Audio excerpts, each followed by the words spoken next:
प्रधानमंत्री में जरा सी भी लाज शर्म नैतिकता अगर बची है तो हाथ जोड़ के इस देश की जनता से उन्हें माफी मांगनी चाहिए थी, क्योंकि जो उन्होंने 19 जून को बोला, सर्वदलीय जो बैठक हुई है, यूं कहो कि 15 राजनीतिक दलों की जो बैठक हुई, उसके बाद जो स्टेटमेंट प्रधानमंत्री का आया और प्रधानमंत्री ने कहा कि ना तो हमारी सीमा में कोई घुस आया है, ना कोई घुसा हुआ है, और ना ही हमारी कोई पोस्ट किसी दूसरे के कब्जे में है।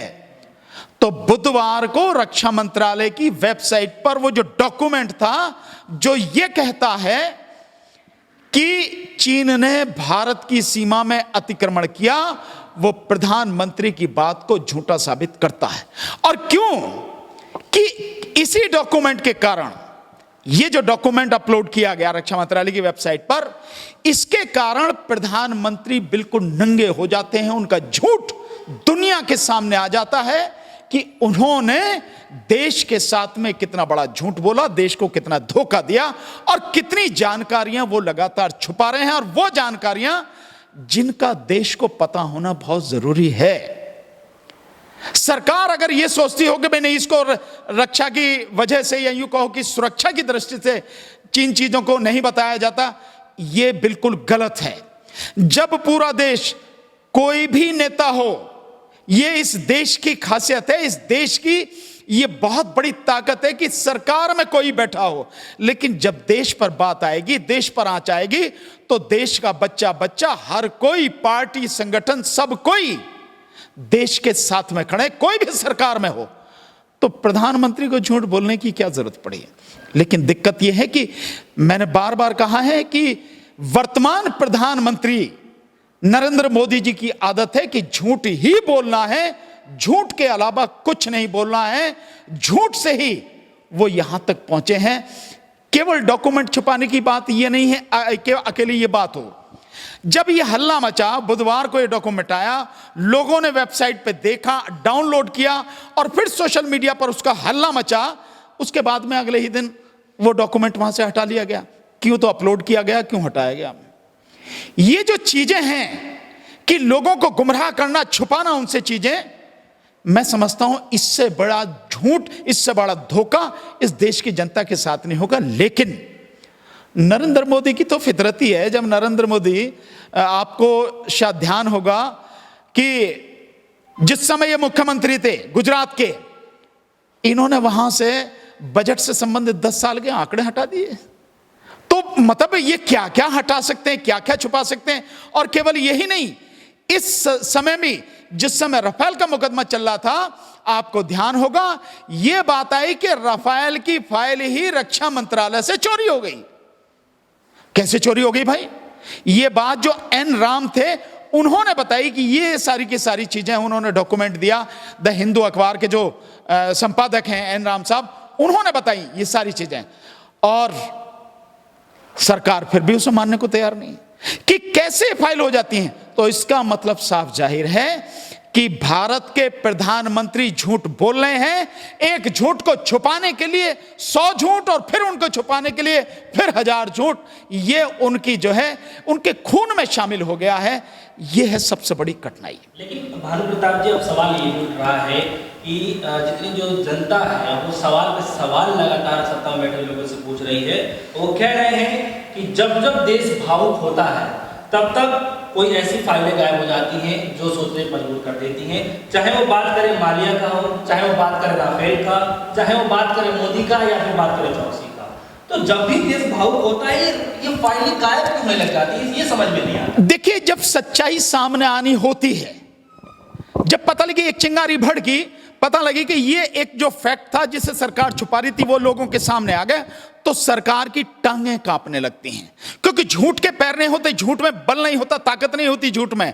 झूठ बवंडर तो जो आडंबर तो बना सकता है, लेकिन जब सच्चाई आती है तो सच्चाई की एक ही झलक झूठ को पूरी तरह से खत्म कर देती है।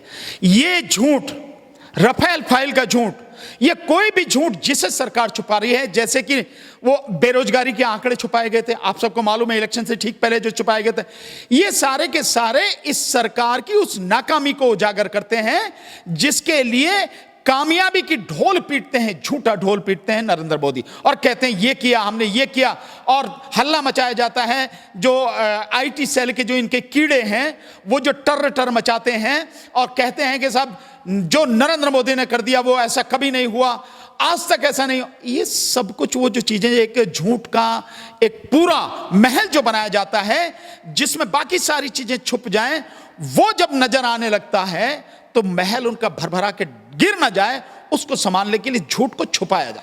2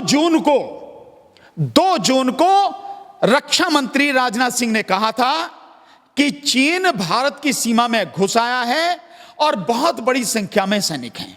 यह बात कही गई, उसका भाव यह है कि बड़ी संख्या में चीन की सेना ने अतिक्रमण किया है, बहुत बड़ी संख्या में वो घुसे हुए हैं। मतलब ये बात डिफेंस मिनिस्टर ने कही। इसके अलावा जो विदेश मंत्री हैं उन्होंने ये बात कही कि चीन ने हमारी सीमा का अतिक्रमण कर यहां घुसा हुआ है।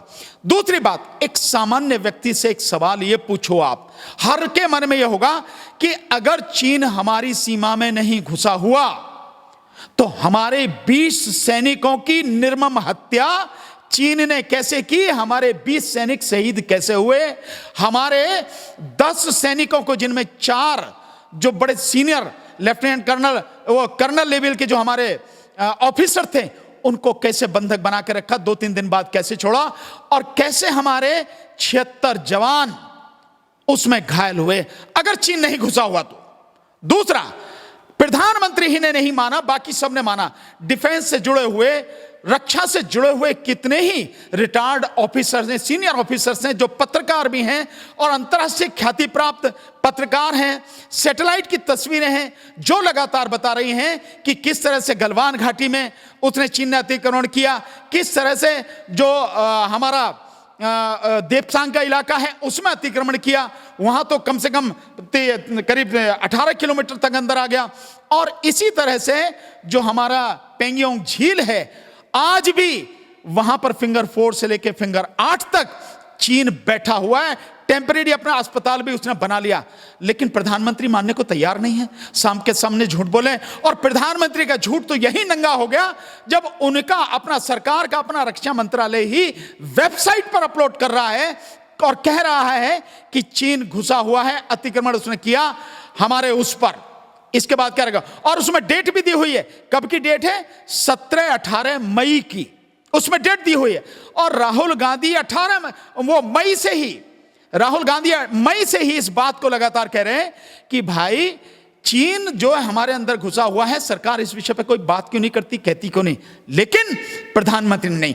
और प्रधानमंत्री ने नौटंकी और करी कि लद्दाख में जाके वहां सैनिकों को यहां जाके भाषण किया, जिसका डायरेक्ट टेलीकास्ट करवाया, और मतलब क्या क्या जो नौटंकी की जाती है वो सब वहां जाके की।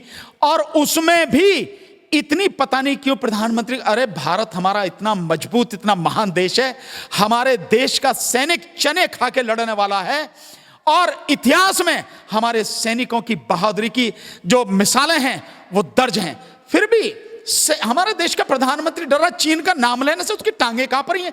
क्यों कांप रहे भाई, क्यों, क्या डर है आपको? आप बताते क्यों नहीं कि चीन ने कब्जा किया है, और चीन को बाकायदा अल्टीमेटम देना चाहिए कि या तो तुम हमारी जमीन खाली करके जाओ, नहीं तो हम इसका बदला लेंगे और तुम्हें खदेड़ देंगे।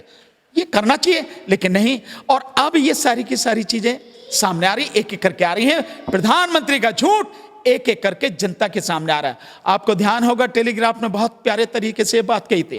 टेलीग्राफ में फ्रंट पेज पे हेडलाइन थी कि डिड यू लाई पीएम, प्रधानमंत्री क्या आपने झूठ बोला, और कहा कि अगर चीन की सेना अंदर नहीं घुसी हुई, उसने अतिक्रमण नहीं किया, तो क्या जो वो बात हो रही है लेफ्टिनेंट जनरल लेवल की जो बातें हो रही हैं, तो क्या वो बातें वहां मौसम का हाल जानने के लिए हो रही हैं? इस तरह से मतलब प्रधानमंत्री पर एक जबरदस्त कमेंट किया गया, टेलीग्राफ ने जो किया। तो ये जो सारी चीजें हैं ये सिद्ध करती हैं कि देश का प्रधानमंत्री झूठा है, देश की जनता को गुमराह करता है, झूठ बोलता है, और इससे ज्यादा दुखद वर्तमान समय में कुछ हो नहीं सकता। ये वो प्रधानमंत्री जो हर फील्ड पर, हर जो मुद्दा है उस पर फेल है, पूरी तरह से फेल है, और अपने इस फेलियर को छुपाने के लिए झूठ बोलते हैं। तुम्हें छुपाना है तो कम से कम देश से जुड़ी हुई जो सही जानकारियां उन्हें तो दो, उन्हें तो मत छुपाओ। लेकिन अफसोस कि प्रधानमंत्री को इस बात की समझ ही नहीं।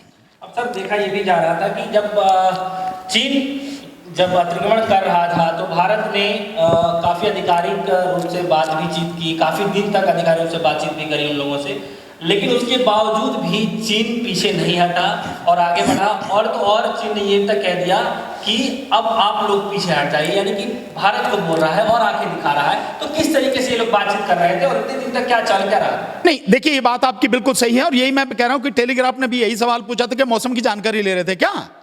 और ये बिल्कुल सही बात है कि जब वो घुसाई हुआ नहीं, जब कोई मसला ही नहीं है, तो फिर बात क्यों हो रही है? लेफ्टिनेंट कर्नल या जिस रैंक की भी जो बात हो रही है, क्यों हो रही है? क्यों जो सुरक्षा सलाहकार है अजीत डोभाल क्यों जाके बात कर रहे हैं? चाइनीज काउंटर पार्ट से क्यों बात कर रहे हैं? क्या जरूरत है अगर कुछ है ही नहीं? और चीन का यह कहना कि आप जाओ वापस, वो शायद इसलिए, शायद नहीं, मैं यूं कहूंगा कि कंफर्म इसलिए कह रहा है क्योंकि हमारे देश का प्रधानमंत्री, भारत का प्रधानमंत्री ही जब उन्हें कह रहा है कि भाई ना तो कोई घुसाया है, ना कोई घुसा हुआ है, ना ही जो है हमारी कोई पोस्ट किसी दूसरे के कब्जे में, तो साफ हो गया। इसका मतलब चीन जो हल्ला मचा रहा दुनिया भर में, जिसने प्रचार कर दिया कि भाई ये तो भारत का प्रधानमंत्री कह रहा, तो इसका मतलब साफ है कि भारत की सेना क्या मतलब चीन के इलाके में घुसी। इसका मतलब तो यही होता है ना, हमारे सैनिक कैसे, उनकी हत्या कैसे हुई, हमारे सैनिक कैसे शहीद हुए। ये जो चीजें हैं, लगातार देश को गुमराह जो किया जा रहा है, मैं समझता हूं जरा सी नैतिकता बची है तो हाथ जोड़कर पूरे भारत की जनता से देश के प्रधानमंत्री को माफी मांगनी चाहिए, रिजाइन करना चाहिए कि मेरे से गलती हो गई, मैंने जो किया गलत किया। सच्चाई ये है, और वो सच्चाई जो रक्षा मंत्रालय के डॉक्यूमेंट में है, पूरी की पूरी जनता के सामने, देश के सामने रखनी चाहिए।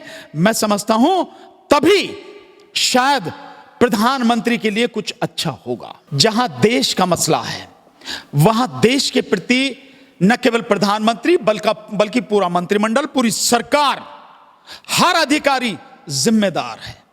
और जिम्मेदार मैं ये कहूंगा कि अगर होना तो ये चाहिए कि रक्षा मंत्री को खुद ये कहना चाहिए, प्राइम मिनिस्टर के खिलाफ बोलना चाहिए कि सच्चाई वो नहीं है जो आप कह रहे हो, सच्चाई ये है। क्योंकि रक्षा मंत्री ने तो अब बाद में, प्रधानमंत्री के जाने के बाद जब रक्षा मंत्री दोबारा वहां गए हैं, रक्षा मंत्री जब वहां पे गए हैं, तो सेना के सामने उन्होंने खुद कहा, लेह लद्दाख में खुद रक्षा मंत्री ने कहा कि देखिए बातचीत चल रही है, लेकिन मैं इस बात की गारंटी नहीं दे सकता कि इस बातचीत का परिणाम क्या होगा। इसका मतलब यह है कि स्वयं दोबारा से फिर इस सच्चाई को वो जान रहे हैं और इस सच्चाई को वो जनता के सामने बता रहे हैं। और मैं समझता हूं अगर प्रधानमंत्री झूठ बोले तो कोई भी मंत्री हो उसको आके खुल के कहना चाहिए कि ये बात ये नहीं है, सही सही ये है। देश के, आप देश के प्रति उत्तरदायी हैं, आप सब संविधान की शपथ खाइए। किसी मंत्री ने प्रधानमंत्री की शपथ नहीं खाई। जिस मंत्री ने भी शपथ ली है, चाहे रक्षा मंत्री हो, गृह मंत्री हो या कोई भी हो, उसने देश के संविधान की शपथ ली है और उसने संविधान की शपथ लेकर कहा है कि मैं देश की एकता और अखंडता को सुनिश्चित करने के लिए सारे काम करूंगा। तो आप सच्चाई देश की जनता को आप बता क्यों नहीं रहे हैं?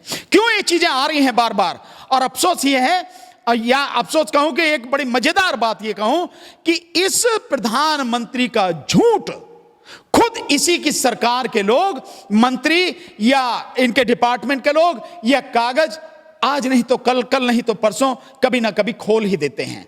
जैसे आपने देखा होगा जब पंजाब की तरफ, हरियाणा में शायद एक मीटिंग में प्रधानमंत्री ने कहा था, जब ये चुनाव हरियाणा में हो रहे थे उस दौरान एक वो किया था कि ये जो शौचालय बनाए गए हैं, शौचालय के ऊपर कहा था कि उसका काम 90% से ज्यादा हो चुका है। लेकिन शायद अगले दिन या उससे पहले दिन उनके मंत्री ने कहा कि नहीं 45% हुआ है, 45% हुआ, वो संसद में ये जानकारी दी है। तो मैं झूठ बोलने की प्रधानमंत्री की परंपरा आज की नहीं, कब की है, लेकिन झूठ इनका खुल ही जाता है। एक और मैं बताता हूं कि नोटबंदी के ऊपर जितना झूठ बोला गया, आपको ध्यान होगा नोटबंदी के ऊपर कृषि मंत्री ने संसद में बयान दिया था कि नोटबंदी से बहुत बड़ा नुकसान हुआ है देश की जनता को, बहुत बड़ा आर्थिक नुकसान हो। तो एक चीज नहीं है, एक हो दो हो, जाने कितनी चीजें हैं जिस पे झूठ नहीं बोला। हर चीज पर देश का प्रधानमंत्री झूठ बोलता है। और मैं ये मानता हूं कि देश की जनता को समझना चाहिए, सवाल उठाओ, पूछो प्रधानमंत्री से, यही पूछो झूठ क्यों बोल रहे हो तुम, देश की जनता से झूठ क्यों बोल रहे हो। हर विषय में झूठ है, कोरोना के विषय में झूठ है, महिला सुरक्षा के विषय में झूठ है, जो डिफेंस के आंकड़े हैं उनके विषय में झूठ है, हर चीज में झूठ बोले यार। कभी तो कम से कम आदमी को अपने मन में भी ग्लानि होती है, मैं कब तक झूठ बोलूंगा यार, लेकिन उन्हें कोई शर्म नहीं है बिल्कुल। ये बड़े दुख की बात है।